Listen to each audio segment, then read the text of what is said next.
L'hymne à la daube, le podcast qui aspire à l'abolition de l'idée de bons et mauvais goûts musicaux. Parce qu'il est temps de rendre ses mérites à la musique en général. Dans ce 8e épisode, j'ai le plaisir de recevoir l'auteur, compositeur, interprète, encore quelqu'un qui sait tout faire, j'ai nommé Voyou. Artiste qui balance entre nombre d'influences de variété, de pop, de jazz, non vraiment je vais pas tout citer. Voyou est un musicien qui touche à tout et pour cause il a même sorti cette année un album instrumental qu'on nommerait d'expérimental et il semblerait que tout lui va bien.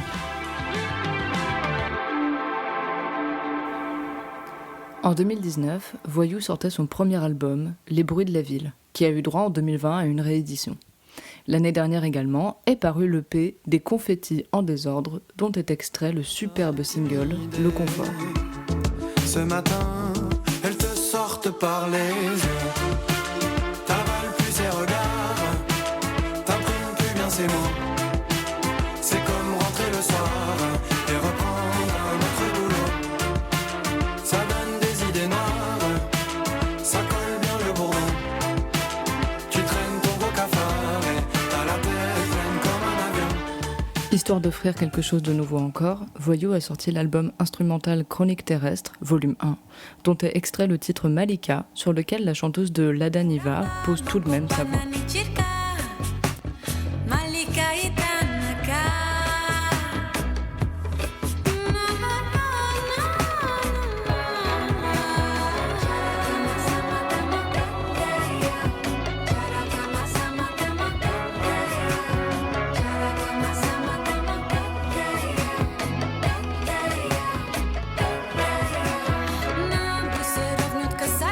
Salut Voyou. Salut, ça va? Ouais, ça va et toi? Ça va très très bien, merci beaucoup. Bon, en cette belle journée ensoleillée dans ton studio, j'ai bien envie de te demander quelle est ta daube. Quelle est ma daube? Ma daube, c'est un morceau de Avril Lavigne qui s'appelle I'm With You, c'est ça hein? Oui. Ouais. Il hésite. J'hésite, ouais, parce qu'en fait, pour moi, il s'appelle Yeah Yeah ou je sais pas, tu sais, des bouts de paroles, quoi.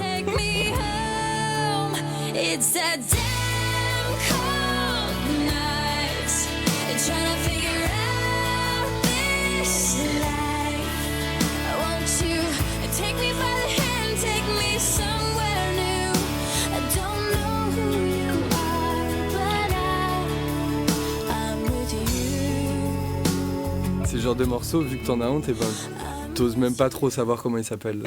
C'est vrai. Alors, moi, j'ai un peu redécouvert cette musique quand tu m'as dit que tu avais choisi ça, parce que, oui, je la connaissais de loin, mais on en parlait. Moi, en fait, ça date de 2002, donc de l'album Let Go, je crois. C'est déjà trop d'informations pour moi sur cette artiste. J'ai appris le nom de l'album parce que pour le coup, moi, je voyais tous ces clips et tout quand j'étais gamine, mais j'avais jamais digué Avril Lavigne. Et donc, c'était, oui, voilà, sur le même album que Complicated ou Skater Boy.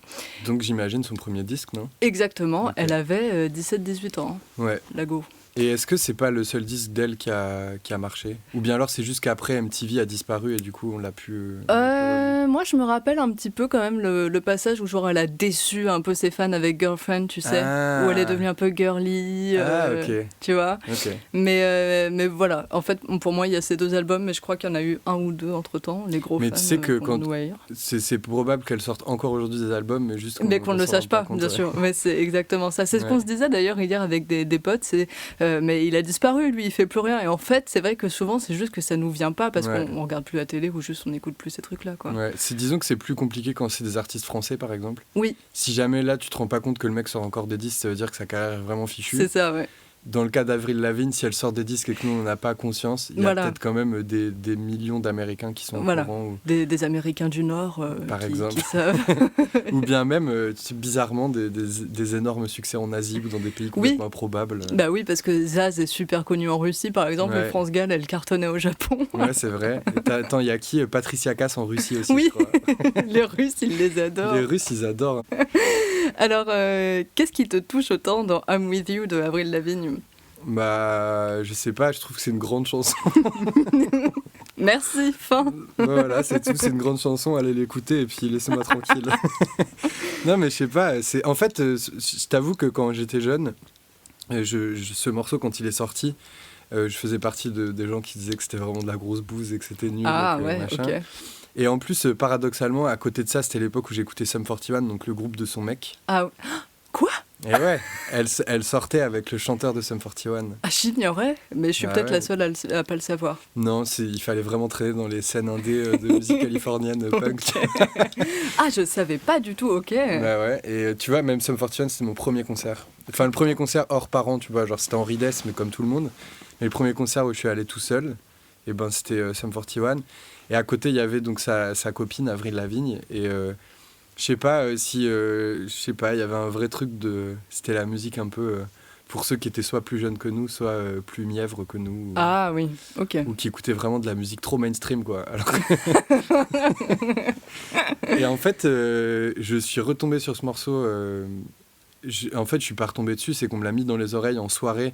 J'étais très très saoul et j'étais avec une copine très expressive quand il s'agit de musique et qui aime bien chanter très fort les paroles et tout. Et ça m'a donné des frissons, tu vois. C'est vrai ? Ouais, vraiment, ouais. C'était une pote à moi qui s'appelle Aminata. Elle a mis ce morceau et d'un coup, le truc est revenu de genre... Ah, mais ce morceau, je m'en rappelle. Et puis de l'avoir avec passion chanter ce morceau, je me suis dit, oh là là, mais en fait, il y a un truc qui se passe. Et après, je l'ai réécouté tout seul. Et la même et j'ai chose. des frissons. Et après, systématiquement en soirée, on mettait ça avec ma pote Aminata. Et on chantait très fort tous les deux parce qu'entre-temps... Bien sûr. Voilà. Et tout le monde nous regardait comme si on était vraiment les derniers des débiles, quoi. Voilà. Mais c'est trop bien, elle t'a converti, quoi. Elle m'a converti, ouais. Mais je pense qu'il y avait un élan commun autour du truc. C'est qu'à un moment donné, tu te laisses prendre par... Tu sais, ça commence, c'est un peu deep. Tu te rappelles du clip où elle a forcément une capuche sur la tête, un truc comme ça. Évidemment. Il y a de la pluie, Oui, probablement. forcément, il fait nuit. Il fait probablement Voilà. nuit. Et je l'ai pas vu, je crois, le clip, mais je suis sûr qu'il y a un truc comme ça. Ah bah, je pensais que tu l'avais vu. Non, Bah écoute, il fait nuit, il y a de la pluie, elle a une capuche. c'est vrai, bah, tu vois. Mais en même temps, c'est tellement facile. Oui, c'est Tu vrai. t'y attends. Et c'est probablement toutes ces facilités qui faisaient qu'à l'époque, je regardais ça et je me disais, non, mais de toute façon, c'est trop de la merde. D'ailleurs, peut-être que je l'ai vu à l'époque et que ça revient comme ça. Ah ouais. Mais en tout cas, ça m'a pris au trip, quoi. Franchement, je me suis dit, putain, tout cet enrobage qui me plaisait pas, Ouais. visuel, de l'image et tout. On parle souvent de l'image des groupes et tout. Et toute l'image, je trouvais ça dégueulasse à l'époque. Et m'avait complètement enlevé la découverte d'une chanson, en fait, assez magnifique, quoi. Mais c'est dingue. Alors ouais, ce que je trouve fou, c'est je crois bien que t'es le premier artiste que je reçois qui, genre, exécrait la chanson à l'époque et qui s'y est mis en fait peu de temps, enfin il y a peu de temps, quoi, parce que souvent les gens se souviennent, tu vois, d'une époque Ouais. qu'ils aimaient, etc. Mais toi, c'était l'époque où t'aimais pas, quoi. Moi, j'aimais pas ça, quoi. Mais après, je sais pas si j'aimais pas ou si juste je me refusais d'aimer. Je pense plus que c'est plus ça. Je devais être touché au plus profond de moi-même et être encore plus énervé, tu vois. T'étais refoulé d'Avril Ouais, Lavigne. exactement. Un truc de rejet absolu d'un truc qui devait potentiellement déjà me plaire un peu. Ah, Je vais c'est me dire, fou. putain, les mélodies sont super, fais chier. Merde. J'adore. J'adore ça, putain, non. Faut que j'arrête tout de suite. J'en parlais tout à l'heure parce que bon, j'expliquais Ouais. au patron de mon label que t'allais venir et j'expliquais le concept de ton émission. Il me disait que en fait, c'était... On pouvait pas forcément dire, par exemple, j'aurais pu te dire mon guilty pleasure ou la chanson que j'adore et que j'ose pas dire, c'est genre un truc de PNL ou machin, Ouais. parce que c'est le cas, et en même temps, c'est tellement un succès énorme de notre Oui, époque, oui, c'est impossible de dire ça, j'aime ça un peu secrètement, tu vois. oui. Oui, oui. Et oui. c'est pas ça que je voulais dire à la base. Alors attends, qu'est-ce que je disais quoi ? Oui, je parlais de Sum 41, je disais moi à l'époque je kiffais Sum 41 et tout. J'ai réécouté, il y a un morceau qui s'appelle Fat Lip que je trouve super bien d'ailleurs. Ok. Et il me disait mais Sum 41 c'était un peu de la merde quand même. Non. Je disais, non, c'était super bien. Je disais, non, c'est juste chaque époque a ses ados qui aiment un style de musique qui a un truc que la génération d'au-dessus va trouver ultra pourri. Oui, oui. Mais en même temps tu t'identifies à je sais pas, à des styles, une manière de s'habiller. Oui, carrément. Et puis la musique, finalement, importe peu. Et Ouais. c'est tout le contraire avec Avril Lavigne, pour refaire une petite transition et revenir au sujet de départ. Putain. C'est que du coup, tout le style et toute l'image me répugnait. Et en fait, maintenant, je me rends compte que la chanson était quand même super belle, quoi. Et ouais, en tout cas, elle est archi deep. Alors, juste pour revenir sur le truc du style, moi, tu vois, du coup, j'ai rematé le clip que j'avais pas vu, mais depuis, oui, super longtemps. Ouais. Et j'ai rematé des trucs d'Avril Lavigne, donc notamment les gros classiques. Et je me suis dit, c'est fou parce que j'ai jamais été vraiment fan d'elle, même quand j'avais plus ou moins l'âge, entre guillemets, de l'aimer. Mais je me suis rendu compte qu'à l'époque où je jouais aux Sims, j'habillais toutes mes Sims comme elle.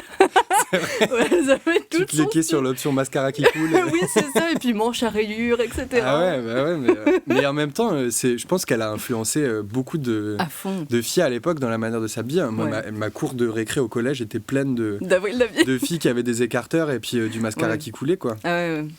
Voilà, sacrée époque. C'était bien.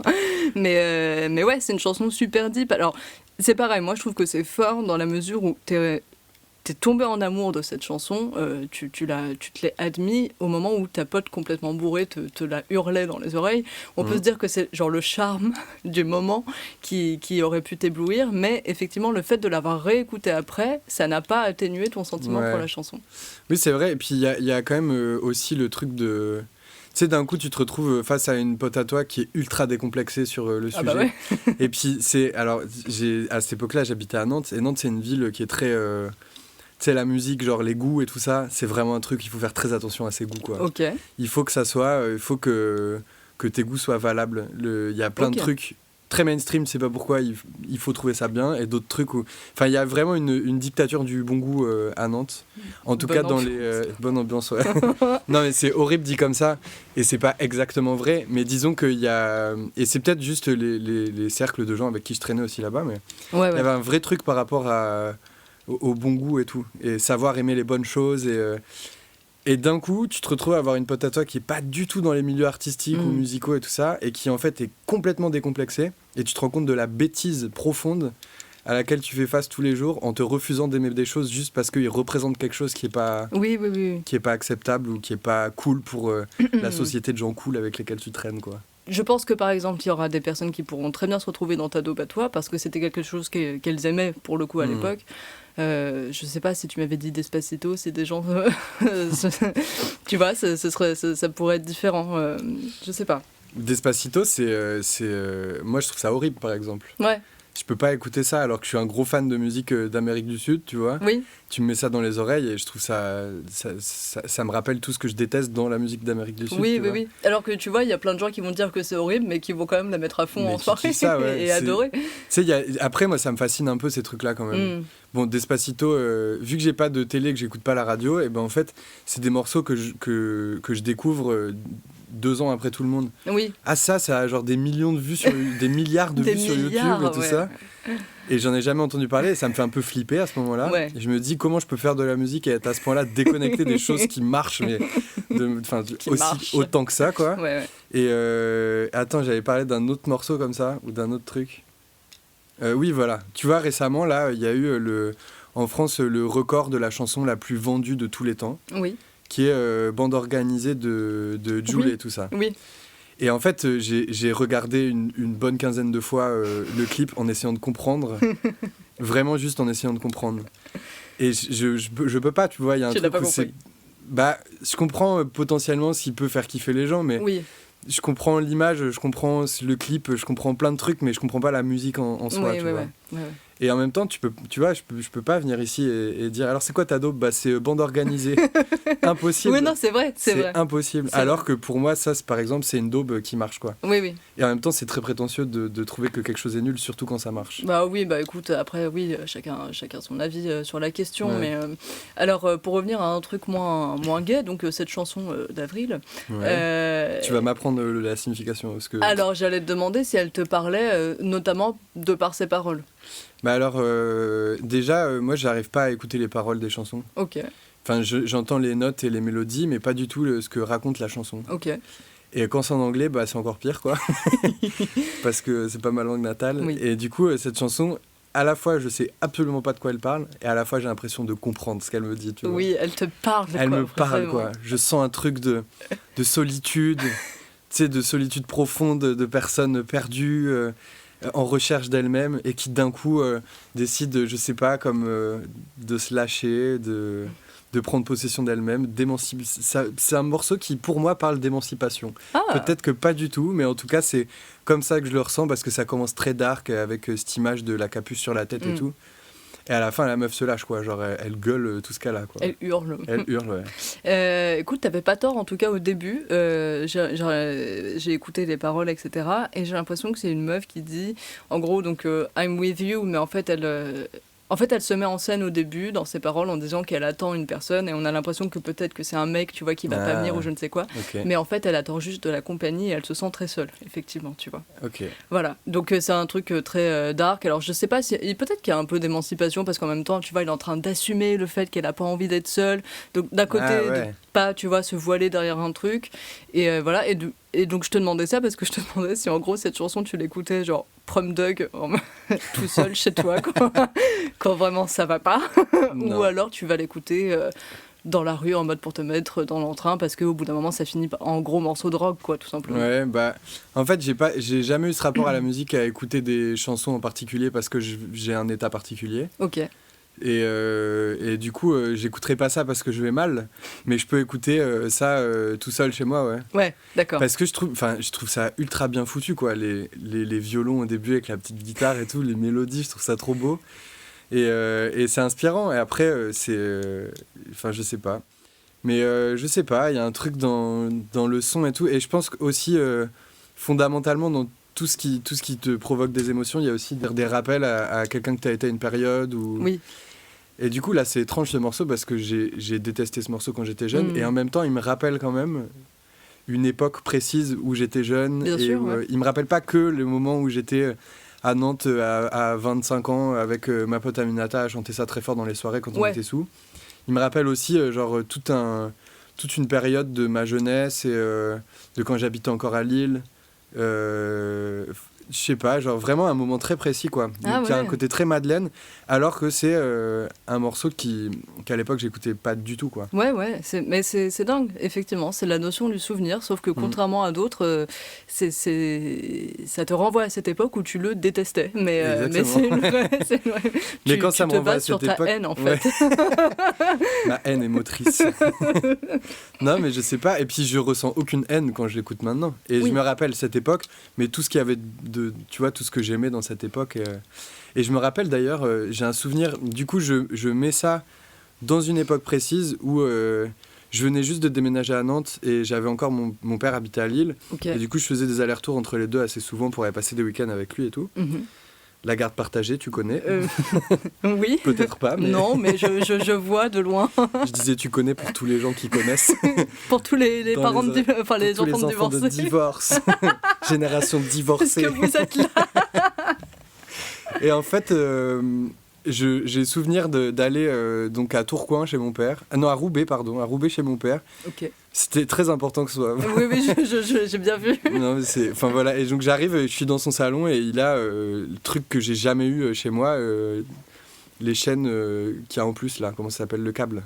Ah ça oui, la parabole. Ouais. Bah, le câble, c'est bien. Le câble, quoi. Enfin, tu vois, les chaînes supplémentaires qui vont après 9, tu vois. Oui, exactement. Et il avait ce truc-là, il avait pris ça, je sais pas, il était tout seul à Roubaix. Il s'est dit, je vais me faire un kiff, je vais prendre des chaînes. Et il y avait MTV. Et je suis tombé sur un live entier d'Avril Lavigne à la télé. Oh mon Dieu. Ouais. Et en fait, je jubilais à l'intérieur. J'étais ultra content parce qu'elle chantait trop mal.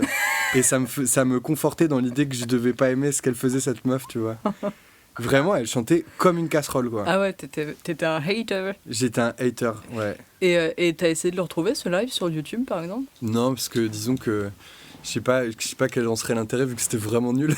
Bah, juste pour revoir. Tu te découvrirais dans ta haine une phase de tolérance, tu vois. De tolérance, ouais. De tendresse aussi, voilà, absolue. Exactement. C'est ça, de tendresse, genre, elle chante mal, mais je l'aime. Bah ouais, je sais pas. Et puis en même temps, elle était hyper jeune. Enfin, c'est souhaitable à personne de se retrouver aussi jeune, propulsé dans des stades à jouer devant des gens comme ça et être filmé par MTV. Enfin, j'imagine qu'elle était extrêmement stressée. J'imagine qu'elle n'avait pas eu autant de concerts que tous les musiciens que toi t'as reçus, par exemple, qui ont fait des tonnes et des tonnes de concerts avant de se retrouver dans une salle de 500 personnes. C'est vrai, ouais. Mais genre des centaines de concerts. Et elle, je pense qu'elle a été propulsée d'un coup méga star. Elle n'avait jamais fait de concert et elle doit se retrouver à apprendre à chanter avec avec sa voix dans des retours ou dans des ear monitors ou je sais pas quoi. Et c'est quand même c'est chaud. Hein, oui, c'est vrai. Mais comme on le disait, c'est vrai qu'elle avait 17-18 ans quand la chanson est sortie, mais peut-être que même au moment de l'enregistrement, etc., elle en avait peut-être 16. C'est vrai que tu te dis, bon, comment est-ce qu'elle aurait pu commencer encore plus tôt? Bon, après, t'as l'exemple de Billie Eilish, genre à 13 ans, des trucs comme ça, mais c'est extrêmement rare quand même. C'était pas à 13 ans? Je crois que Ocean Eyes de Billie Eilish, elle avait 13 ans, ouais. Et elle était déjà superstar à ce moment-là? Je sais pas, je la connaissais pas moi à cette époque. Ouais. Parce que moi non plus, j'ai l'impression que c'est arrivé quand même un peu... Je sais pas, je suis arrivée un peu tard, je crois, avec Billie Eilish, moi, pour le coup, mais... Oui, moi aussi. C'est vrai. Mais effectivement, Avril Lavigne, bah oui, parce que toi, t'as pas connu Despacito avant cette année, par exemple. Non, mais c'est vrai qu'Avril Lavigne, je pense que c'est un peu l'effet, comme on le disait, tu vois, un peu Britney, je sors mon premier morceau et d'un seul coup, je suis propulsée, quoi. Bah ouais. Et puis, alors, pour le coup, pour sa défense, à Avril, à l'époque aussi, à la télé, tous les lives qu'on voyait, les voix, c'était des voix enregistrées, c'était du playback. Oui, c'est vrai. Et du coup, d'un coup, tu te retrouves à avoir une meuf qui chante sans playback. Et si jamais je regarde ça maintenant, peut-être que je me dirais que c'était pas si faux que ça. C'est juste que la télé, c'est horrible parce que toutes les faussetés, tu les entends. Oui, tu les entends bien. Ultra bien. Et enfin voilà, c'était vraiment de la médisance d'ado qui a envie, je pense, de s'auto-convaincre qu'il aime pas un truc qui, en fait, il aime bien peut-être à l'intérieur. Quoi. Oui, mais je vois très bien le truc. Et puis de toute façon, les adolescents sont cruels. Les ados sont cruels, ouais. C'est vrai. Ils sont horribles, donc ils se basent beaucoup sur leur haine des choses. Ouais, c'est vrai. Hein. Mais c'était quelque chose parce que c'était la première fois que j'allais tout seul à un concert. Ouais. Enfin, j'y allais pas tout seul, j'étais avec un pote. Oui, mais sans Et le père du pote, qui était genre dans le fond de la salle, à fumer des guinces parce qu'à l'époque, on pouvait encore fumer dans les salles. Et nous, on était devant et tu sais, on avait mis... on était allé à Rock à Gogo acheter un bracelet à pic pour être comme les autres, tu vois. Oh là là. On avait mis notre plus beau sweat à capuche et... je me rappelle très bien, alors je sais pas comment décrire ça au micro, mais on avait vraiment passé tout le concert à faire le signe du rock, tu sais, avec les doigts. Bien sûr. Quand tu lèves, comment il s'appelle ce doigt-là? C'est l'index, n'est-ce pas? Et celui-là? Et ça, c'est l'auriculaire. L'auriculaire. Donc tu rentres le pouce, tu lèves l'index et l'auriculaire, et tu as un bon signe rock. Et on avait passé tout notre concert le bras levé avec notre machin là, et vraiment à faire comme ça, quoi. Ouais. Et juste plus de circulation dans les bras. Plus de circulation dans les bras, mais par contre, une vraie circulation d'énergie dans tout le corps. Ah, tu m'étonnes. Et là, si un beau jour, il n'y avait plus de Covid-19 et on t'offrait, par exemple, une place pour aller voir Avril Lavigne, tu irais? Je ne suis pas sûr. Ah ouais? En fait, je sais pas. Même pour faire l'expérience de cette chanson? En fait, ça dépend. Si jamais c'est Avril Lavigne qui revient, mais qui est complètement has-been et qui joue... dans une cigale à moitié pleine, par exemple. Ouais. Je crois que j'irai pas parce que j'aurais pas envie de détruire un truc. L'image que tu t'en es fait. L'image que j'en ai fait. Si jamais on me dit il y a Avril Lavigne qui passe au Parc des Princes, il y a une place pour toi, j'y vais sans sourciller. Quoi. Et tu pleures sur I'm With You, donc, a priori. Peut-être, ouais. Après, j'ai déjà du mal à rester à un concert que j'adore. Ah ouais? Ouais. J'ai beaucoup de mal à rester plus de 3 chansons, quoi. Vraiment. C'est vrai? Ouais. Quel est ce phénomène? Je sais pas, il y a un vrai truc de... Je sais pas comment expliquer ça. D'accord. Quand je vais dans une salle de concert, même si c'est un truc que j'adore, au bout de 3-4 morceaux, j'ai besoin de bouger, de partir de là, de faire autre chose. Tant que c'est pas ton concert, ça va. Ouais, c'est ça. Non, mais surtout, heureusement que les gens sont pas comme ça avec mes concerts. Me dire que je vais me farder tout un live d'Avril Lavigne pour un morceau qui potentiellement va me faire de l'effet, je suis pas sûr, quoi. Oui, je comprends. Alors ok. Et donc toi, t'étais grave dans cette phase un petit peu... Est-ce qu'on peut dire que t'étais un emo kid si t'aimais Sum 41 non, j'ai jamais été emo kid, j'ai jamais été skater non plus. Ok. Alors j'ai acheté un skateboard et j'ai essayé d'en faire, mais j'étais vraiment nul. Ok. Et puis j'étais pas assez tête brûlée pour être un skater, je pense. Ok. Peut-être pas assez cool aussi, disons-le. Et non, en fait... je sais pas, je portais des baggies quand même, j'avais des chaussures de skate, genre des grosses Osiris bien dégueux là. Et puis des t-shirts que j'achetais à Rock à Gogo, donc j'en avais un de Korn, un de Marilyn Manson. Mais c'était vraiment des trucs de style, tu vois, parce que tout le monde s'habillait comme ça et je me disais que c'était cool de s'habiller comme ça. Mais en vrai, je rentrais chez moi et j'écoutais Manu Chao et des trucs comme ça, tu vois. Donc j'avais pas forcément le style de... Enfin si, j'écoutais... C'était l'époque du Move, c'était très populaire le Move à l'époque, il y avait les filles du Move, c'était trop cool. Oui. Et du coup, il passait de ces musiques-là, Blink, Oui. Green Day, Oui. que j'ai jamais aimé d'ailleurs, bizarrement. Tous les autres trucs que Sum 41, j'ai jamais réussi trop. Ah ouais, t'aimais pas Green Day, t'aimais pas Hugo de Charlotte? Non, non, je détestais ça, vraiment, j'aimais pas. Il y a un truc qui me plaisait pas, quoi. Ah ouais. Après, alors ça, c'est encore autre chose, mais faut savoir que j'ai une aversion profonde pour tout ce qui vient de la musique country et folk américaine, vraiment. C'est terrible dit comme ça, mais c'est un truc que je ne contrôle pas. Il y a des chansons que je trouve sublimes, mais la country music, c'est impossible pour moi d'écouter ça. Je comprends pas. Je fais des efforts, hein, vraiment, mais J'essaie. ça me procure absolument rien. Ok. Ça me procure pas d'émotion. Et toute la folk mainstream américaine aussi, donc qui vient aussi de tout ça, et tout ce qui émane de ça, de cette musique-là. Donc il y a un truc dans les harmonies, tu vois, dans les accords, dans les manières de faire des mélodies et tout. C'est des musiques avec lesquelles j'ai du mal parce que je pense que c'est les références de base qui sont pas du tout ancrées en moi et qui, du coup, tout ce qui en découle, c'est très compliqué. Ouais, je vois très bien, ouais. Et Avril Lavigne, pour moi, fait un peu partie de ça quand même, tu vois. J'allais te dire, au début de I'm With You, c'est très folk comme chanson. Ouais, mais alors, c'est pas... c'est compliqué de dire folk parce que folk, ça veut un peu tout et rien dire, mais... Oui, c'est vrai. Mais il y a une guitare... Alors là, je suis pas musicienne, moi, mais il y a une guitare qui fait genre folk au début. Ouais. Oui, c'est vrai, ouais.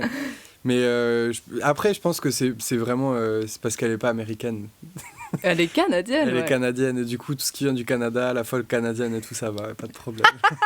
Ah oui, ok, donc d'accord. Non, j'ai été quand même élevé par une mère avec bien révolution sud-américaine et tout. Oui. Et du coup, l'ennemi absolu. Moi, quand j'étais petit, j'étais fan de Che Guevara et je bouffais des documentaires sur les révolutions cubaines Bien sûr. Et les révolutions en Amérique du Sud. Ouais. Et j'adorais ça. D'accord. Et je détestais les Américains. Ouais. Et pour moi, les Américains, c'était des mecs avec des chapeaux de cow-boy qui chantaient de la country, quoi.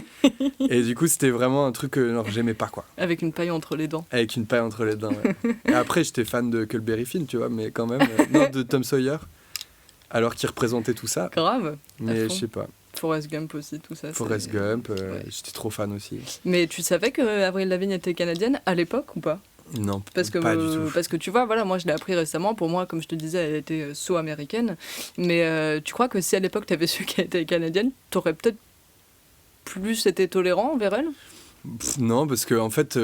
Mais ils sont canadiens aussi, Sum 41 ou pas du coup ? Je sais pas, c'est toi qui es fan. Mais je suis pas fan, ça va. Bah, t'étais fan de ouf. Ouais, j'étais fan, quoi. Mais ça a pas duré très longtemps, mais j'étais fan quand même. Non, je pense, en fait, je parle de ce truc des révolutions sud-américaines et de l'ennemi absolu qui est les États-Unis, mais en fait, j'ai aussi vachement mis d'eau dans mon vin par rapport à ça. C'est que je trouve quand même qu'il y a tout un modèle américain qui est clairement le mal. Et pour autant, il y a aussi tous les artistes américains sont extrêmement forts, extrêmement sensibles et extrêmement critiques de la société dans laquelle ils vivent aussi. Oui, carrément. Et donc, du coup, tout ça ça fait un équilibre un petit peu. Ouais, s'équilibre. Oui, je vois. Donc je déteste pas du tout les États-Unis ni les Américains. Vraiment pas, au contraire. Mais bon, j'aime pas leur manière de traiter les humains. Voilà, c'est tout. Et t'aimes pas trop la façon dont ils font de la country, du coup ? Ouais, non, mais je pense que ça, c'est un truc... c'est des musiques, c'est comme la musique irlandaise, c'est des trucs où mes parents ils m'ont dit ça c'est non, c'est pas non. ça. Et du coup j'étais ouais, non, c'est nul. Et tu te laisses avoir par les goûts de shot de tes parents, mais en fait chacun ses goûts de shot, tu vois. Oui, carrément. Et tu crois que tes parents ils approuveraient ce Avril Lavigne coming out ? Je pense pas du tout. Peut-être mon père il verrait un truc un peu cool dans les arrangements de violon. C'est vraiment un musicien du conservatoire, mon père. Donc, ah oui, d'accord, ok. Donc du coup il a un truc très analytique de la musique et finalement il écoute pas tant de musique que ça, tu vois. D'accord. Et par contre ma mère elle dirait oui, pourquoi pas, mais ça je vois pas l'intérêt de cette chanson. Oui, d'accord. Et alors la réception de vos amis quand toi et ta pote vous êtes mis à chanter en chœur à l'unisson cette chanson d'Avril Lavigne, quelle était-elle ? À ton avis. C'est de la merde. Ouais, ça, mais les gars, tu sais, en fait il y a plein de... C'était aussi... comment dire, chaque époque a ses merdes qui reviennent et qui deviennent genre le truc cool à mettre en soirée. Ouais.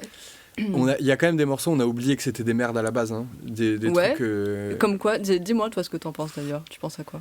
Mais en fait, je peux pas dire que c'est des merdes parce que c'est pas des merdes. Mais on tu est vois, d'accord, genre, tout est entre guillemets. Hein. toute l'Eurodance des années 90 Mm. qu'on écoute aujourd'hui, genre les bras levés en chantant en chœur, genre. Je sais pas, Gala par exemple, genre tout le monde a conchié Gala pendant des années, et d'un coup tout le monde a décidé que c'était ultra cool, tu vois. Big up à Charles de l'impératrice qui adore Gala. Mais je comprends, Gala, il y a des trucs super.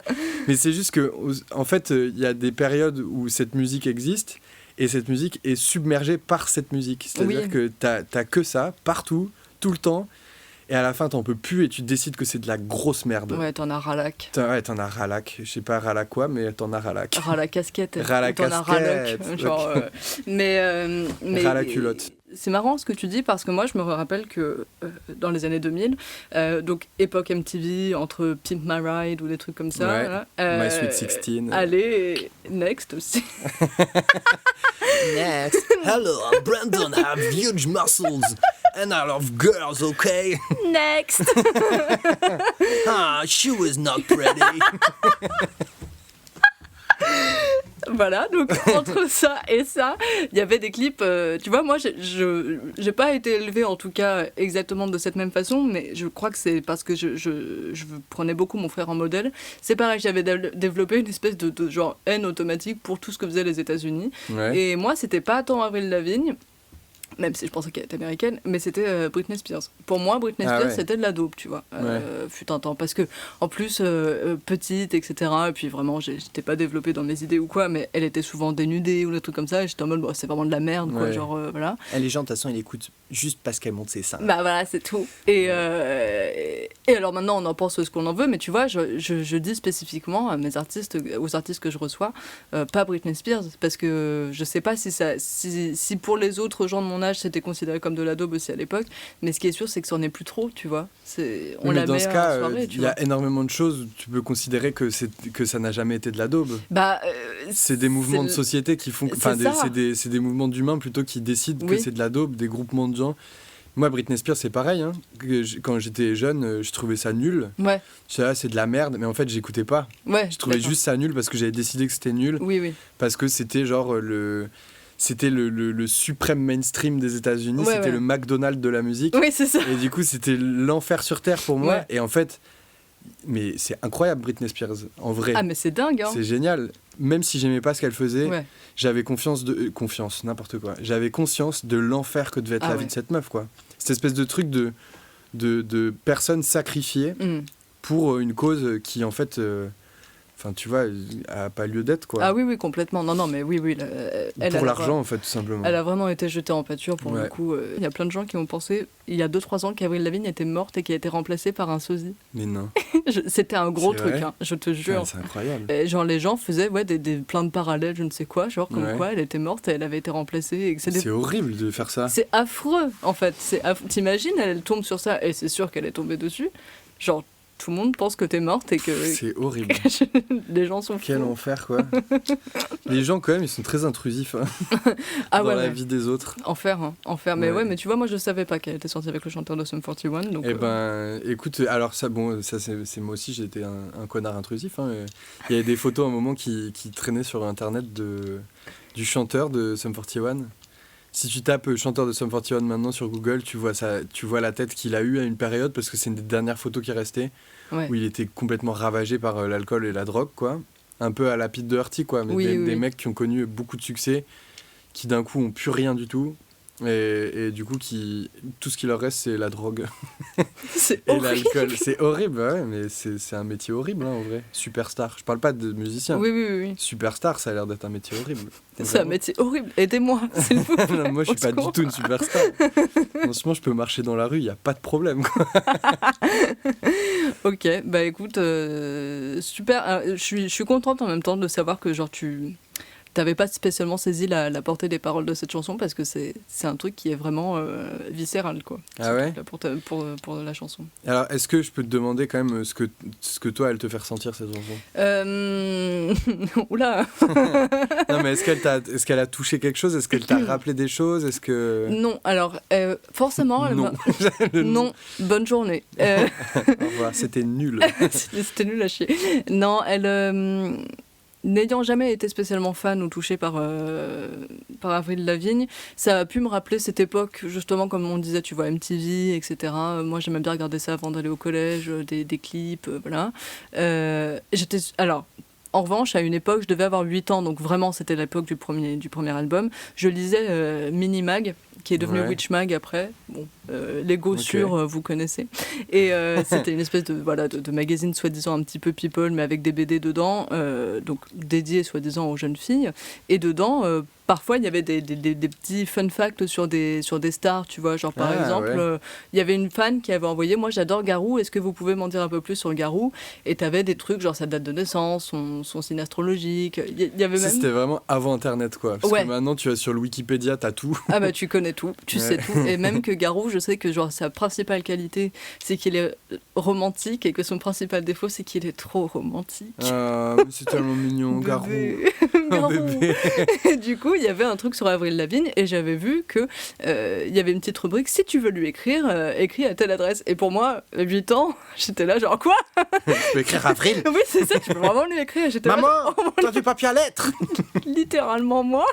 Non, mais c'est fou, quand même. Et je voulais lui écrire parce que j'étais en mode putain, elle est super connue et tout, et on peut lui écrire, alors que je l'écoutais pas trop. Donc tout ça pour dire que ma mère m'a dit de 1, non, et de 2, tout ça pour dire qu'en fait, oui, cette chanson, elle m'a rappelé une certaine époque, donc j'étais là, oui, ça me rappelle ça, je suis un peu nostalgique de tel moment et tout, pas de tout, hein, parce que le collège, c'est pas heureux pour tout le monde, mais... c'est clair, c'est heureux pour qui, déjà? Oui, voilà, et puis en plus, j'étais pas au collège, en fait, j'étais en primaire, carrément, à cette époque-là, j'étais un peu un baby, mais... Non, la chanson en soi, ce serait te mentir que de te dire que genre j'ai ressenti vraiment un truc. Ouais, okay. Après, tu vois, je l'ai écoutée une première fois, ok. Déjà, elle m'est revenue, donc ça m'a touché un petit peu de voir que j'avais cette mémoire-là. Et après, j'ai regardé les paroles et je l'ai réécoutée. J'étais en mode bon, c'est mignon en vrai. Ça m'a pas touché, mais c'est pas un moment désagréable pour autant. Ok. Quoi. Voilà. Ok. C'est pas la pire daube que j'ai pu recevoir, mais je citerai pas. C'est quoi la pire daube? Je dirais hors micro. Moi, je dois dire ou pas des trucs? Tu peux Parce que balancer. j'ai écouté des épisodes. Hein. Balance. Alors toi, est-ce que t'as aimé une daube que t'as découverte ou je ne sais quoi dans les épisodes? Dans les épisodes, alors, celle de Charles de l'Impératrice, la Rousseau, quand même, bah... c'est impossible. Moi, je trouve, tu vois, pour le coup, j'ai écouté ça et je me disais, c'est impossible de dire... Enfin, si, c'est vraiment une daube, quoi, ce morceau. Oui, d'accord, ok. Mais c'est une daube que tout le monde a chanté très fort à un moment donné de sa vie, non? Bah, je sais pas. En même temps, je pense que c'est peut-être que je suis peut-être la génération juste en dessous pour ça, tu vois. Ouais. Parce que moi, j'aimais bien, mais à l'époque où j'étais adolescente, ou voilà, c'était déjà plus exactement l'époque La Rousseau, tu vois. Mais j'ai l'impression que c'est même pas un truc où tu décides d'aimer ou de pas aimer, c'est juste ça existe, c'est là, c'est dans ta gueule tout le temps. C'est l'évidence. Oui, c'est l'évidence. Il n'y a pas une maison qui avait pas le CD de titre, il n'y a pas un foyer qui n'écoutait pas ça, où il y avait au moins un enfant ou je sais pas qui écoutait ça. La Rousseau, c'est ton oxygène, quoi. C'est l'oxygène du monde. Putain, le crédit qu'on donne à La Rousseau d'un coup. Non, mais ce morceau, c'est un immense tube. Et en fait, c'est toujours ce truc, la question à se poser, c'est oui, effectivement, moi je trouve que c'est une daube aussi. Et en même temps, comment tu peux dire d'un truc qui à ce point-là été un énorme tube que c'est une daube?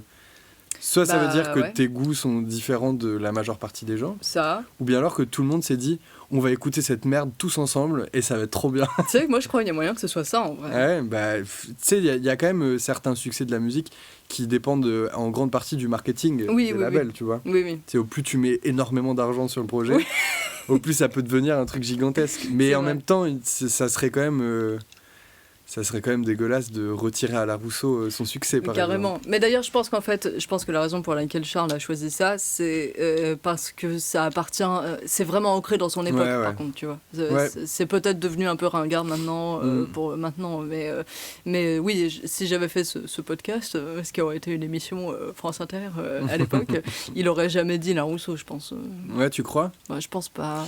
Je sais pas, mais n'empêche, ça m'a fait me dire quand même que...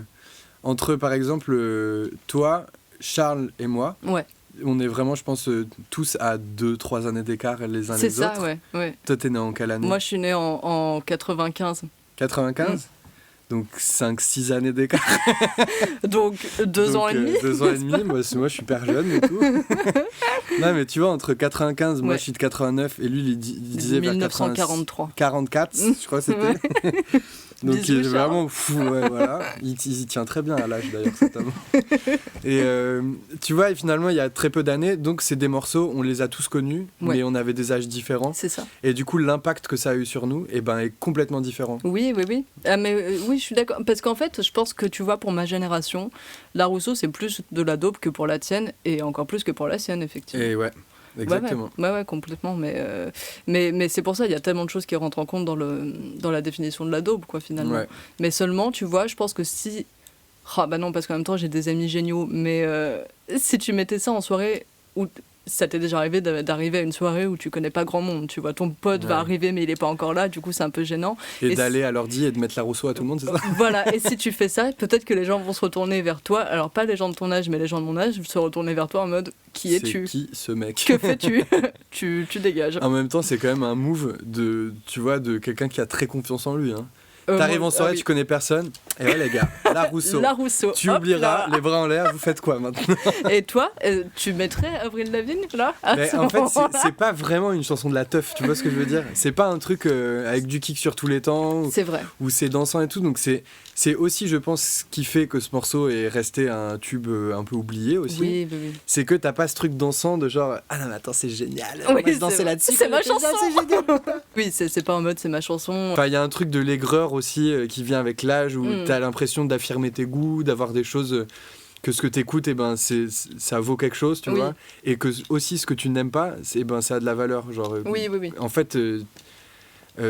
Tu gardes tes goûts de merde pour toi et t'arrêtes d'en parler aux autres, quoi. Si quelqu'un est fan des Jonas Brothers, qui écoute ça, et puis c'est très bien, tu vois. Ouais, mais justement, tu vois, enfin, moi je comprends qu'on m'ait dit tout le temps de fermer ma gueule par rapport aux Jonas Brothers, mais c'est parce que ça peut être un amour tellement fort comme celui que tu peux avoir pour cette chanson, voilà. Putain, c'est pas ma chanson préférée du monde. Non.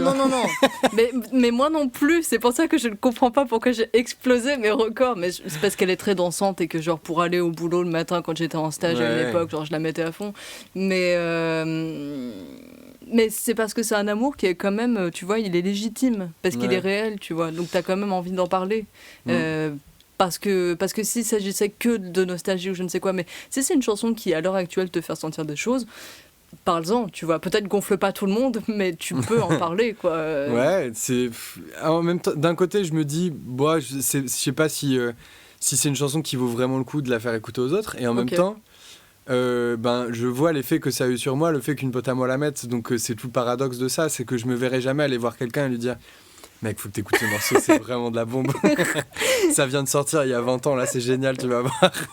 Ça vient de sortir il y a 20 ans. Et en même temps, voilà, c'est ça le paradoxe du truc, c'est que toi, tu l'as découvert parce que ta pote s'est dit, faut que Voyou, il entende ça, quoi. Mais si ça avait pas été un morceau de mon adolescence, j'aurais rien fait, tu vois, j'aurais regardé... Qu'est-ce que c'est ton truc ? Qu'est-ce que tu joues ? Mais j'imagine que la radio que j'écoutais à l'époque, où ça passait à la radio, devait la diffuser beaucoup aussi. Oui. Il y a aussi ces trucs-là, et puis... Enfin, c'est quand même une autre époque, hein. Maintenant, on a le streaming et tout. Putain, là, ça y est, j'ai 87 ans d'un coup. Boomer. Je sais pas ce que ça veut dire, boomer. Est-ce que c'est pas le comble du boomer ? C'est ça. Mais pourquoi je dis ça ? Oui, voilà. En fait, t'achetais des magazines et dedans, t'avais un CD dans un truc en carton avec une compile du magazine. Et du coup, t'écoutais ces trucs-là et il y avait 2 chansons que t'allais trouver bien dedans, maximum. Et puis le reste, c'était un peu de la daube. Oui. Mais tu laissais défiler sur ton lecteur CD. Donc peut-être que c'était sur une compile d'un magazine de merde que j'achetais à l'époque. Ouais. Et que du coup, le morceau passait et puis je l'entendais. Et j'étais j'aime pas ça, bark. Mais je l'écoutais quand même. Voilà. Ouais, mais je vois très bien. Bah écoute, merci beaucoup alors. Avec plaisir. Et à bientôt. À bientôt. Bye.